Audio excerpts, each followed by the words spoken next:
Assalamualaikum warahmatullahi wabarakatuh. Sebelum kita mulai perkuliahan, mari kita buka dengan bacaan umul kitab Libtihai Mardotillah wali syafaati Rasulillah. Al-Fatihah. A'udzubillahi minasyaitonirrajim. Bismillahirrahmanirrahim. Alhamdulillahirabbil alamin. Ar-Rahmanirrahim. Maliki yaumiddin. Iyyaka na'budu wa iyyaka nasta'in. Ihdinas shiratal mustaqim. Suratal ladzina an'amta 'alaihim ghairil maghdubi 'alaihim waladdallin. Rabbi firli wal hidayah wal mu'minina amin. Alhamdulillah, pada kesempatan kali ini kita bisa bertemu walaupun melalui online karena situasi dan kondisi pada saat ini masih pandemi, ya, masih dalam keadaan seperti ini sebagaimana saya dan kalian rasakan semuanya, sehingga perkuliahan pada kesempatan kali ini kita melalui online terlebih dahulu, apalagi ini semester kalian lagi menghadapi PPL, ya. Sebagian mahasiswa bertugas untuk PPL sehingga mungkin tidak bisa mengikuti perkuliahan secara langsung. Oleh karenanya bisa melalui kuliah dengan memutar video saya dengan mengikuti perkuliahan yang saya sampaikan melalui video kali ini, ya. Para mahasiswa dan mahasiswi yang kami hormati, pada kesempatan kuliah perdana kali ini terkait dengan mata kuliah psikologi belajar, kita akan membahas tentang konsep dasar psikologi belajar. Psikologi belajar itu berasal dari dua kata, yaitu psikologi dan belajar. Psikologi berasal dari bahasa Yunani yang asal katanya adalah psyche, yang berarti jiwa, dan logos yang berarti ilmu. Jadi secara harfiah ilmu tentang jiwa, ya. Psikologi itu artinya ilmu tentang jiwa. Sedangkan secara istilah ilmu yang mempelajari gejala kejiwaan manusia berkaitan dengan pikiran, perasaan, dan kehendak. Jadi psikologi itu mempelajari tentang gejala kejiwaan manusia berkaitan dengan pikiran, perasaan, dan kehendak. Perasaan manusia, pikiran manusia, dan kehendak manusia itu tidak bisa kita lihat karena bersifat batiniah atau bersifat abstrak, sehingga tidak bisa kita lihat. Tapi kita bisa membacanya dari apa yang dia lakukan. Kita bisa membacanya dari tingkah laku manusia. Misalnya ada seorang yang bunuh diri misalnya, ya. Kira-kira itu karena faktor apa? Kira-kira jiwanya itu terkena apa, ya. Orang yang melakukan bunuh diri biasanya karena jiwanya rapuh, karena jiwanya terganggu, karena jiwanya atau jiwanya sedang diganggu oleh makhluk lain misalnya. Nah, itu orang yang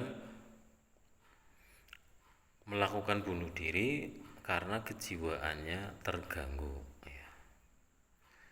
Kemudian misalnya ada orang yang putus asa atau frustasi, nggak masuk kuliah misalnya, atau nggak masuk sekolah, ya. Masuk sekolah itu karena faktor apa? Bisa juga karena terganggu kejiwaannya, bisa juga terganggu perasaannya. Perasaannya itu misalnya dia sudah, misal nih, sudah pacaran lama ya, maring di bareng, runtang-runtung bareng, kuliah runtang-runtung bareng ya. Tapi di tengah jalan kemudian misalnya diputus oleh pacarnya ya. Sehingga terganggu perasaannya, terganggu kejiwaannya. Kemudian dia nggak masuk kuliah ya. Mengapa sih kamu nggak kuliah? Ya karena saya nggak kepengin bertemu dengan mantan misalnya. Itu kan bisa dilihat dari tingkah lakunya, bisa dilihat dari perilakunya. Itulah kejiwaan manusia yang berkaitan dengan pikiran, perasaan, dan kehendak. Kemudian belajar adalah proses di mana tingkah laku ditimbulkan atau diubah melalui latihan dan pengalaman. Jadi yang namanya belajar itu proses di mana tingkah laku manusia tentunya ya ditimbulkan atau diubah ya. Jadi digarisbawahi tingkah laku manusia diubah melalui latihan dan pengalaman ya. Jadi yang namanya belajar adalah bagaimana merubah tingkah laku manusia melalui latihan dan pengalaman. Latihan itu misalnya ketika seseorang kepengin mahir, kepengin bisa di dalam olahraga sepak bola ya, tentunya dia harus banyak latihan sepak bola. Ketika dia kepengin menjadi seorang yang ahli di bidang misalnya olahraga karate ya, maka dia harus berlatih karate. Jadi perubahan tingkah laku manusia melalui latihan atau bisa juga diubah melalui pengalaman. Maksudnya pengalaman itu seperti apa? Misal ketika ada anak belum bisa berwudu ya, kemudian diajari oleh gurunya. Pertama secara teori disampaikan bagaimana tata cara berwudu. Setelah itu kemudian dia oleh gurunya disuruh untuk mempraktekkan. Nah, ketika diajari dari bagaimana tata cara berwudu, syarat rukunnya, kemudian dipraktekkan, itu kan ada pengalaman ya. Di situ ada pengalaman yang dialami oleh peserta didik. Perubahannya apa? Perubahannya dari tidak tahu bagaimana tata cara berwudu kemudian menjadi tahu. Kemudian setelah tahu dia melaksanakannya. Itu kan ada perubahan tingkah laku melalui pengalaman. Jadi di dalam belajar itu meniscayakan adanya 3 perubahan atau mengharuskan idealnya mengharuskan 3 perubahan. Yang pertama adalah perubahan secara kognitif, afektif, dan psikomotorik ya. Perubahan secara kognitif itu maksudnya apa? Ya, ini kalau saya berhadapan langsung dengan kamu tatap muka ya tentunya akan saya tanya ya, tapi ini nggak kelihatan ya, gaib sih kamu jadi nggak bisa tanya. Jadi perubahan secara kognitif itu perubahan pengetahuannya. dari tidak tahu menjadi tahu ya. Dari tidak tahu menjadi tahu itu kan berarti ada perubahan nih, perubahan secara kognitif. Yang kedua, perubahan secara afektif. Afektif itu apa? Perilakunya, tingkah lakunya, ya, ada perubahan perilaku. Kemudian yang ketiga adalah perubahan secara afektif. Afektif itu apa? Afektif itu apa? Terampil atau keterampilan, ya. Terampil atau keterampilannya menjadi baik, ya. Dia sudah mulai terampil, itu namanya perubahan secara psikomotorik. Kalau kita kaitkan dengan pembelajaran PAI, misalnya di dalam pembelajaran sholat, ya. Kira-kira di dalam pembelajaran sholat perubahan secara kognitifnya apa? Tadi kan perubahan kognitif itu dari tidak tahu menjadi tahu. Nah, kalau dikaitkan dengan pembelajaran sholat, misalnya guru mengajari bagaimana tata cara sholat, ya. Dari peserta didik tadinya belum tahu tata cara sholat, kemudian menjadi tahu. Belum tahu tata sholat kemudian menjadi tahu, ya. Belum tahu tentang syarat rukunnya sholat, kemudian dia menjadi tahu tentang syarat rukunnya sholat. Itu berarti ada perubahan secara kognitif. Yang kedua, perubahan secara afektif, ya.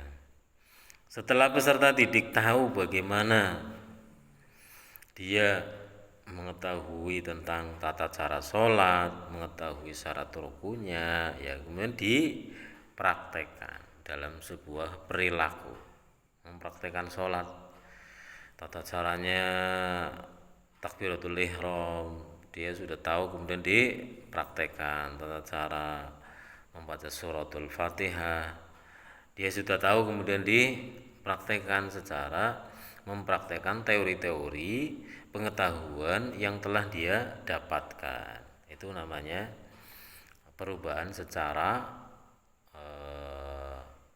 afektif, ya, bukan efektif tapi afektif, ya, perilakunya. Kemudian yang ketiga, kalau dikaitkan dengan pembelajaran sholat, perubahan secara psikomotorik, ya. Apa kira-kira perubahan psikomotorik dikaitkan dengan pembelajaran sholat? Misalnya dia sholatnya sudah mulai terampil, ya. Kira-kira apa sholat terampil di dalam sholat itu? Apa sholatnya dia ditambahi banter nemen, ya. Sholat taraweh sing biasanya setengah jam, gue mung 10 menit, ya, padahal 20 rakaat, ya, 20 rakaat mung 10 menit, ya. Bahkan ada yang 7 menit, ya. Kayak kultum, ya, kultum 7 menit.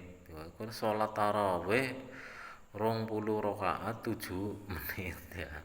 Gue berarti sholatnya terampil, ya. Ditakoni kok jenis sembayangi banter men sih, ya, yang wis apal.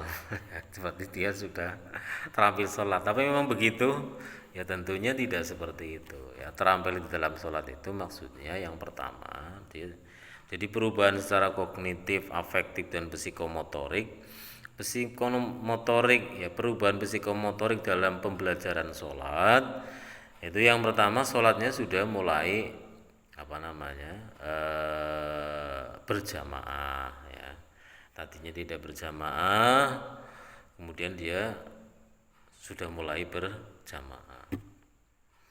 Sholatnya awal waktu, ya. Yang betul itu tepat waktu apa awal waktu, ya. Yang betul itu adalah awal waktu. Kalau tepat waktu itu, misalnya sholat duhur itu kan misalnya dari jam 12 sampai setengah tiga misalnya. Kalau saya sholat setengah tiga, sholat duhur setengah tiga itu tepat waktu apa enggak?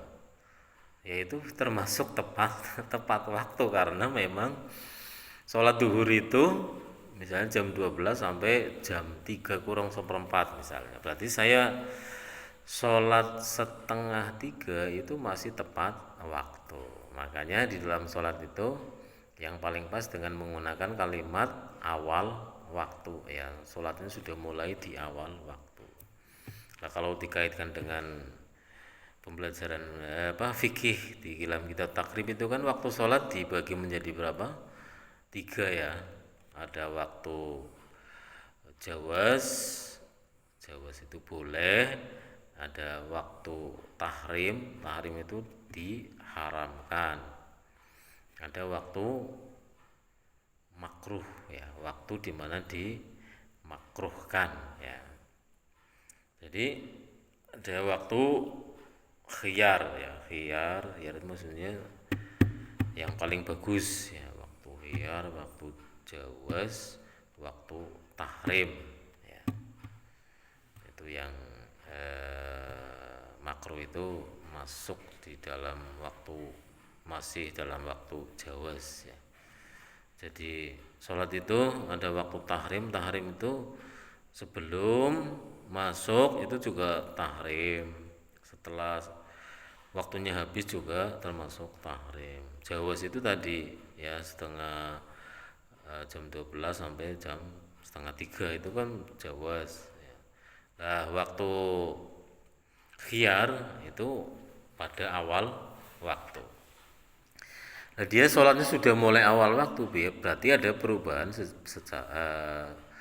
perubahan psikomotoriknya dikaitkan dengan pembelajaran sholat. Apalagi kira-kira perubahan secara psikomotorik dikaitkan dengan pembelajaran sholat. Sholatnya sudah mulai tanha anil fahsya'i wal munkar. Aqimis sholah inna sholata tanha anil fahsya'i wal munkar.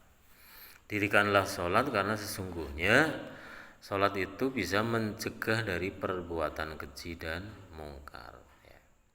Misalnya sing gemien lagi durung sholat seneng ngedu jago misalnya ya, barang sholat orang ngedu jago, lagi durung sholat misalnya ya senengnya teplekan judi ngene duit, barang wis sholat tambah bagus sholatnya, tambah bagus sholatnya saiki wis ora teplekan maneh ya. Itu berarti sholat sudah mulai tanha anil fahsya'i wal munkar. Sing kemudian lagi sholatnya durung apik ya, kemudian si seneng pacaran ya, celana gawani wadunan misal wadun gawani lanangan misalnya ya, setelah sholat kemudian dia taubat bisa ora pacaran maning lah soalnya pacaran we dosa ini diganti apa ya, diganti langsung bojo misalnya seperti itu. Dia sholatnya sudah mulai tanha anil fahsya'i wal munkar, itu berarti ada perubahan secara psikomotorik. Jadi kalau sholatnya belum tanha anil fahsya'i wal munkar ya berarti belum sampai kepada perubahan secara psikomotorik dikaitkan dengan pembelajaran sholat. Psikologi belajar adalah disiplin cabang ilmu psikologi yang mempelajari tentang keadaan psikis dan perilaku manusia dalam hubungannya dengan belajar, yang berisi teori psikologi mengenai belajar agar peristiwa belajar itu terjadi dan menghasilkan sesuatu yang diinginkan. Jadi di dalam psikologi belajar itu membahas tentang teori-teori bagaimana belajar itu, ada peristiwa belajar itu terjadi dengan baik dan menghasilkan sesuatu yang diinginkan. Jadi dengan psikologi belajar ini, peristiwa belajar itu bisa terjadi dan menghasilkan sesuatu yang diinginkan. Nanti ada beberapa manfaat psikologi belajar yang di sini diterangkan. Kemudian ya, tujuan dari psikologi belajar untuk merubah perilaku manusia melalui proses belajar dan faktor yang mempengaruhinya dengan cara yang tepat, mudah, dan menyenangkan. Jadi kamu garis bawahi dengan cara yang tepat, mudah, dan menyenangkan. Jadi merubah perilaku manusia, merubah perilaku peserta didik dengan cara yang tepat, mudah, dan menyenangkan.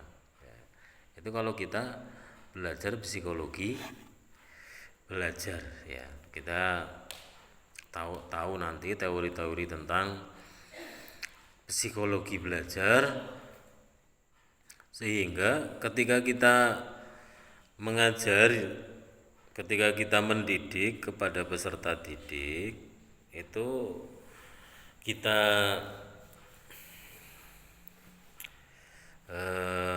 laksanakan dengan apa tadi? Dengan cara yang tepat, mudah, dan menyenangkan. Jadi merubah perilaku tapi dengan cara yang tepat, mudah, dan menyenangkan. Misalnya ya, merubah perilaku peserta didik tingkat TK ya, tingkat SD, tingkat SMP atau MTS ya. Tentunya kan akan berbeda-beda ya. Lah, kalau kita belajar tentang psikologi belajar, ketika kita menyampaikan materi, ketika kita menyampaikan pesan-pesan pendidikan kepada peserta didik, itu dengan cara yang menyenangkan. Karena apa? Atau dengan cara apa kita menyampaikan kepada peserta didik supaya mereka merasa senang? Ya tentunya dengan menggunakan beberapa metode belajar. Dengan menggunakan metode pembelajaran, metode belajar bagaimana sih menghadapi anak peserta didik yang umurnya TK, itu kan ada nanti di metode pembelajaran ya. Kalau SMP misalnya atau SD, kira-kira dengan metode diskusi tepat apa enggak? Ya tentunya tidak tepat. Wong SD sama SD itu kalau disuruh diskusi ya tidak bisa ya.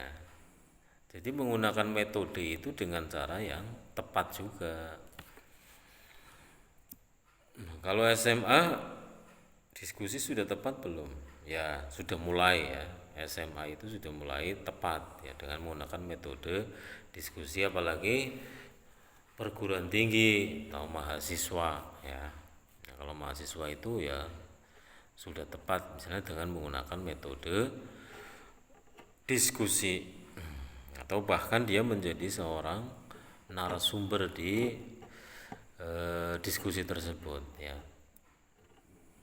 Misalnya mahasiswa itu dikasih tugas untuk mempresentasikan masalah, untuk menjadi seorang narasumber ya. Nah, ternyata metode diskusi itu tidak hanya di S1 dan S2 saja, termasuk saya di S3. Ini alhamdulillah lagi menempuh ya pendidikan lagi, sekolah maning ya. S2-nya sudah selesai, nah sekarang S3 ya, minta doa restunya mudah-mudahan bisa selesai dengan cepat dan bisa manfaat barokah ya, amin ya robbal alamin ya. Syukur-syukur diteruskan sampai guru besar ya, profesor ya. Profesor kan guru besar. Guru besar itu bukan gurunya yang besar. Guru besar itu jabatan profesor atau titelnya sudah profesor ya. Itu biasanya setelah melewati S3 atau doktor ya. Nah, metode diskusi itu ya S1, mahasiswa S1, mahasiswa S2 sampai S3. Saya juga ini lagi menyusun makalah untuk didiskusikan dengan teman-teman S3 di YIN Cirebon ya. Itu penggunaan metode itu bisa menjadikan peserta didik itu menjadi mudah menerima dan juga menyenangkan.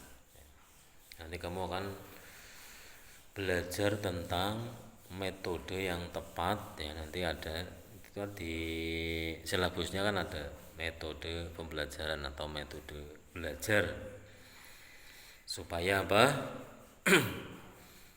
Materi yang akan kita sampaikan kepada peserta didik ya itu mereka terima dengan mudah dan menyenangkan. Selanjutnya manfaat mempelajari psikologi belajar. Di sini ada 7, nanti kamu bisa baca-baca, bisa lihat nanti saya bagikan materinya. Yang pertama dapat mengetahui siapa anak didik dan cara belajarnya serta bagaimana cara menghadapinya. Ya, sudah disebutkan. Menghadapi anak TK tentunya berbeda dengan anak-anak SD. Menghadapi anak SD tentunya berbeda dengan menghadapi anak-anak SMP atau anak-anak MTS. Menghadapi anak MTS tentunya berbeda dengan menghadapi anak-anak SMA atau aliyah. Menghadapi aliyah tentunya berbeda dengan menghadapi mahasiswa S1 misalnya. Ya kan beda-beda. Apalagi sampai S3 beda lagi. Nah, ini dengan kita belajar psikologi belajar, kita dapat mengetahui siapa anak didik dan cara belajarnya serta bagaimana cara menghadapinya. Ya, menghadapi anak SD ya tentu beda dengan menghadapi anak SMP ya. SMP beda dengan SMA. Nah, kalau kamu disamakan ya nanti diketawain ya sama anak-anak SMA ya.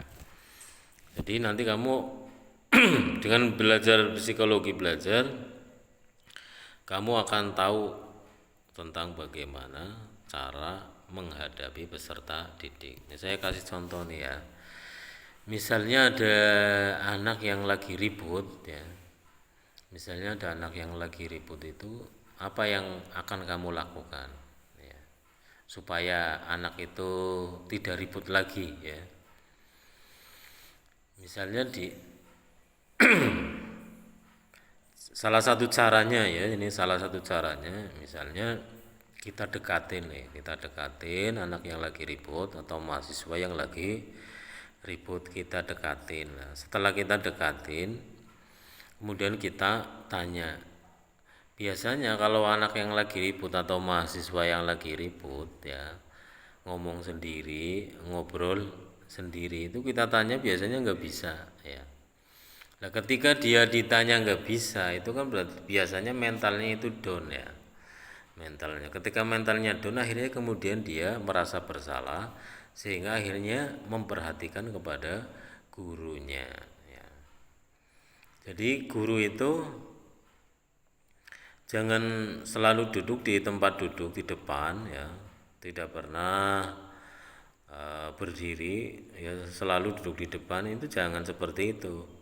Jadi kamu itu kalau ngajar ya duduknya juga ada, kamu juga berjalan nih dari depan ke belakang ya, kemudian dari belakang ke depan lagi, mungkin di samping kanan, samping kiri ya. Itu tujuannya apa? Supaya anak itu tidak ribut ya. Kemudian anak-anak juga mendapatkan pendengaran suaranya sama ya, tidak pilih kasih ya.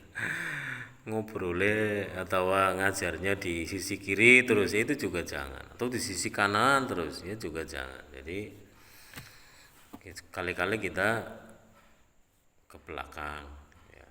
Yang penting jangan aja riwa-riwini menu yo ngarep mburi aja ya. Maksudnya kita itu diantara supaya anak itu tidak ribut. Ya, itu salah satu contoh lah, salah satu contoh bagaimana cara menghadapi anak ketika ribut ya. Kalau masih ribut terus gimana Pak? Ya, kalau sudah seperti itu masih ribut terus ya, ya kita beri peringatan ya, terus jangan ribut lah ya, nanti kamu tertinggal atau ketinggalan dengan temannya. Kalau ternyata masih ribut terus ya bisa lah diberi hukuman dengan cara keluar ya, kalau misalnya diberi hukuman itu sudah misalnya dikasih hukuman yang terakhir itu dikeluarin ya, suruh mengunci pintu dari depan ya. Mengunci pintu dari depan itu berarti kan keluar ya. Keluar itu yang terakhir lah ya. Kalau masih bisa peserta didik itu kita dekati kemudian kita beri peringatan itu masih bisa ya, jangan dikeluarkan itu cara yang paling terakhir. Kemudian salah satu manfaat mempelajari psikologi belajar dapat mengetahui faktor-faktor yang mempengaruhi belajar.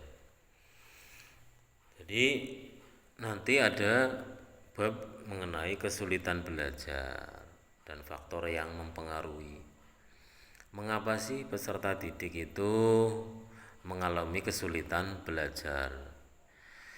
Secara teori nanti kamu akan mengetahui ada teori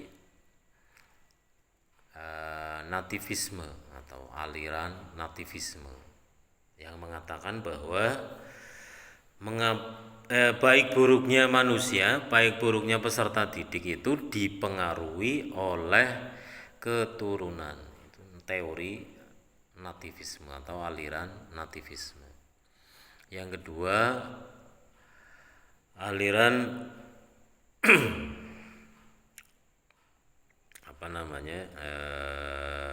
yang mengatakan bahwa faktor yang menjadikan baik buruknya manusia itu adalah karena faktor lingkungan.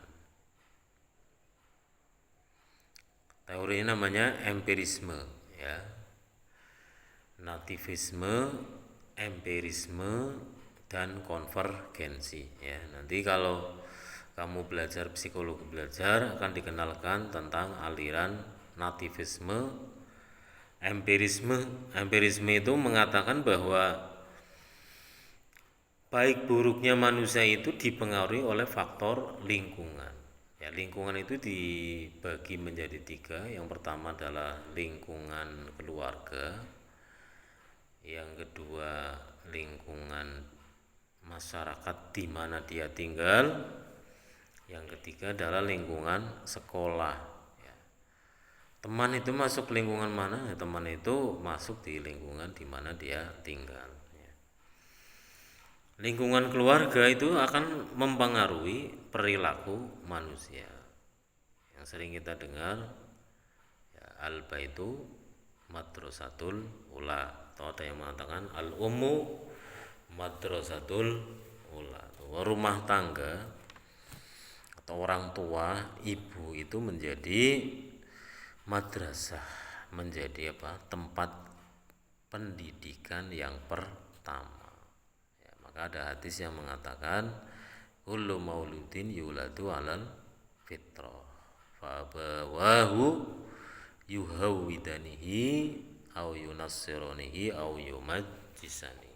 Jadi setiap anak itu dilahirkan dalam keadaan fitrah ya, maka sesungguhnya orang tuanya lah yang menjadikan Yahudi, Nasrani, dan Majusi. Nah, di sini mempertegas bahwa baik buruknya manusia itu dipengaruhi oleh faktor lingkungan keluarga. Kemudian yang kedua, baik buruknya manusia dipengaruhi oleh faktor lingkungan di mana dia tinggal ya. di mana dia tempat tinggal itu maksudnya faktor di luar keluarganya.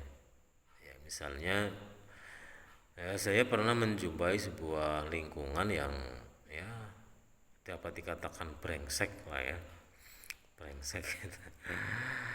Jadi anak-anaknya itu biasa ngomong ya yang tidak baik, ngomong yang saru-saru ya, sing kengko contoh aja ditiru ya, ngomong asu bangsat bajingan kunyuk rai misalnya itu sudah biasa ya. Ternyata apa, ternyata itu lingkungan di situ, orang-orang remajanya, orang-orang dewasanya ngomong seperti itu biasa, sehingga oleh anak-anak kecil itu ditiru ya. Ini kan berarti menjadi faktor lingkungan di mana dia tinggal. Sehebat-hebatnya pendidikan keluarga, kalau lingkungannya itu brengsek ya biasanya anak itu akan terpengaruh juga. Kemudian yang ketiga ini langsung saja. Nah, sebenarnya ada 7 manfaat dari mempelajari psikologi belajar. Dapat mengetahui tentang kapasitas belajar anak pada stadium umur tertentu. Nah, ini misalnya anak masuk SD itu yang paling ideal pada umur 7 tahun ya. Tidak boleh kurang dari 7 tahun. Mengapa di anak masuk SD itu di umur 7 tahun? Karena secara kejiwaan, secara psikologis dia sudah siap, sudah mulai siap. Kemudian secara fisik juga sudah besar ya, sudah dianggap mampu untuk belajar di tingkat sekolah dasar. Itu pada umur 7 tahun ya. Yang kedua, mengapa harus di umur 7 tahun? Karena untuk menghindari apa yang disebut sekarang itu dengan bullying ya. Dibully, supaya jangan dibully. Kalau umurnya di bawah 7 tahun sementara teman-temannya umurnya 7 tahun ke atas, dia masih umur 5 atau mungkin 6 tahun, belum 7, ya ini bisa terjadi apa yang disebut dengan bullying ya, dibully oleh teman-temannya. Cara wong Tegale biasanya anggar bocah cilik ya ditotok-tok ya, ditotok terus biasanya ngokong-kongkonan ya. Biasanya ada senioritas dan ada junioritas. Nah, psikologi belajar itu nanti akan berbicara tentang ini, berbicara tentang kapasitas belajar anak ya, kemampuan belajar anak pada stadium umur tertentu. Nah, mungkin itu saja. Nanti kita sambung lagi. Kita belajar psikologi, belajar lagi, mudah-mudahan ada manfaatnya.